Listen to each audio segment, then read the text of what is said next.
৫,০০০ বছরেরও বেশি পুরনো একটি চিকিৎসা পদ্ধতি হল কাপিং থেরাপি। এ কারণেই বিশ্বের অনেক নামকরা বডি বিল্ডার, সেলিব্রিটি এবং অ্যাথলিটরা তাদের শরীরের উন্নতির জন্য এই পদ্ধতি ব্যবহার করেন।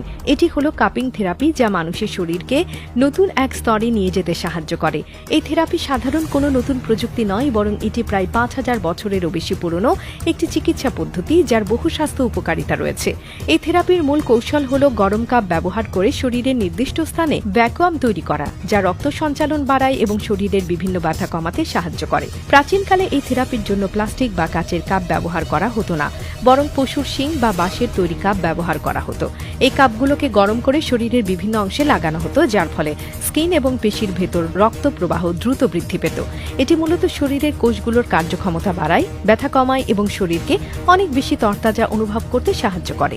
আধুনিক বিজ্ঞানীরা দেখেছেন যে কাপিং থেরাপি মূলত রক্তের প্রবাহ উন্নত করে, শরীর থেকে টক্সিন বের করে এবং পেশির ব্যথা দ্রুত নিরাময়ে সাহায্য করে। এই পদ্ধতিকে হিজামা থেরাপি নামেও ডাকা হয়, যা অনেক সংস্কৃতির মধ্যে অত্যন্ত জনপ্রিয়। ইসলামী চিকিৎসা বিজ্ঞানেও হিজামার ব্যাপক গুরুত্ব রয়েছে এবং অনেকে এটি বিশ্বাস করেন যে এটি শরীর থেকে খারাপ রক্ত বের করে শরীরকে সুস্থ রাখে।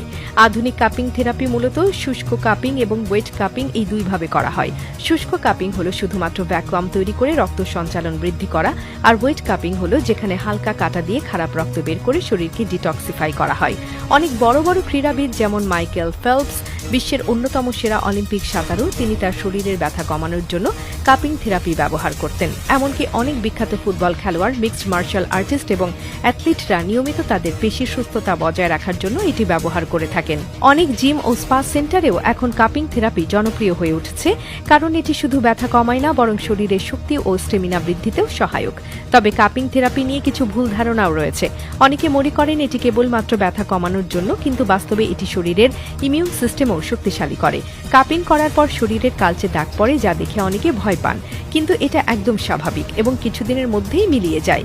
বিশেষজ্ঞদের মতে এই দাগগুলো আসলে রক্ত চলাচলের উন্নতির একটি চিহ্ন, যা শরীরের টক্সিন বের করতে সহায়তা করে।